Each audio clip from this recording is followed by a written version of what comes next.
Hello, what's up? Welcome back to another session of Battlefield 2042, and yeah, it's the Liquidator event just as before in this Tuesday and yesterday, and it's going to continue for 2 weeks. But it's going to be a little bit different. This week is 8v8 and next week is going to be 16v16, so it's going to be at least more players. I'm not sure if they're going to run with the same maps, or I think they could do it because it's not overly crowded on the maps right now. Just normal conquest, but with less players and no vehicles and special maps. It is called the Liquidator, so it would be kind of cool to have an attacking team that are the Liquidators and a defending team that are whatever else. And maybe they could have special clothes. They could have, I mean, even if they don't have special locations, maybe they could have special theme on the map to show that it's something different happening there. But no, in that sense, it's a little bit scuffed. What you can actually earn is these 4 things. And as far as I get it, it's actually... This 100 ribbons were intended to be both this week and next week. And I got it in 2 days. I mean, I was quite slow at it, to be honest, at first day. I didn't get it to work. I'm going to talk a little bit later about how to set up your players to gain as many ribbons as possible, to do it as fast as possible. Let's say that you get 5 ribbons each round, and you have to do 20 rounds. And it is a little bit of a grindy thing. And for me, it was fun a couple of rounds, but then it got a little bit boring. And to be honest, my stream this Tuesday, I'm a little bit ashamed. We did complain quite a lot. It's probably the worst stream I've ever done. This stream, it just didn't feel very good. So I went back yesterday. I had 25 ribbons left, and I made them in, I think it was 4 rounds or something. And that was actually quite fun. Even if we got smacked around at least once of these 4 rounds, 5 rounds maybe, it was still fun. But yeah, I'm going to go through all that. I'm also going to point out a little bit on the maps why they are a little bit strugglish. And I'm also going to point out at the same time a few good locations and stuff. I mean, I'm not going to go through all the maps because it's just the same map as you usually play. It's just that you have cut it off a little bit.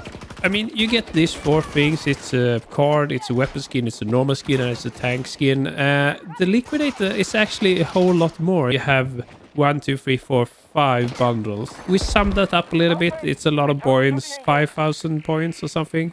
Can't really recall, but I think it all ended up in maybe £40 if you like the British value. If you give Swedish, it's more like, I think it was 500 Swedish krona, maybe. It depends a little bit if you have the AAA member discount or if you don't.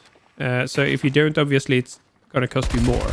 I mean, it's a bunch of different skins, cards, tags.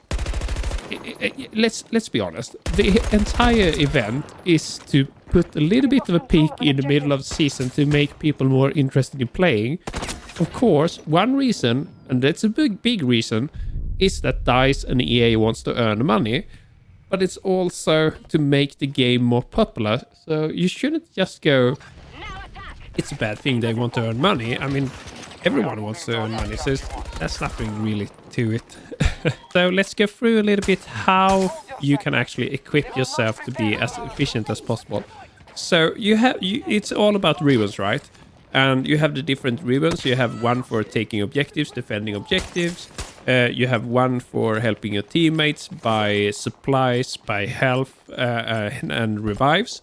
And you have you can provide them with ammunition. You can kill enemies and get an assist. And that's was 4, right? Yeah, and you have the final that's intel where you can spot enemies. So to be as efficient as possible, you want to do all of these if possible, right? So one thing that's actually special with this Liquidator event, I think it's a little bit fun, is that you are in a squad and your squad can only have 1 of each specialist. Now there are 3 support players or medics if you wish. I think you should use them all. I think Folk is the best suited for this special event because you can revive players. That gives a lot. And you can actually use the Surette pistol to heal both other players and yourself, which also gives a lot, but it also keeps you alive. And it makes you a little bit freer to put together something different. For weapons, you can use pretty much whatever you want. I wouldn't pick something that's extremely close combat unless you can put yourself in that position. And I definitely wouldn't put, sniper rifle unless you are Stoddy or someone like that.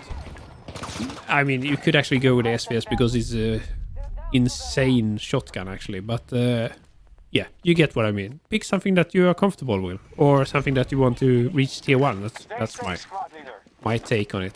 Now, if you look at the gear, that's a little bit more interesting. So there are a bunch of different, if you go with the throwables for starters. Sure, frag nade could be very efficient and all that, but you want to go with the proc sensor because that can give you the spots and it can also give you assist. And then if you look at the last part, it would be useful for your team to have a insertion beacon.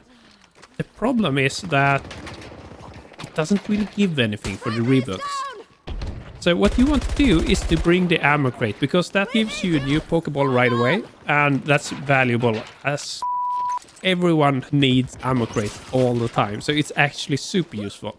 So my suggestion would be to bring the ammo crate, and that's also why we want Fork, not Angel, for instance, because then it would be redundant. Bring Fork, bring whatever weapon you like, bring the Pokeball, and take the ammo crate. And that's actually all you need to be really successful. Of course, you need to play good as well, but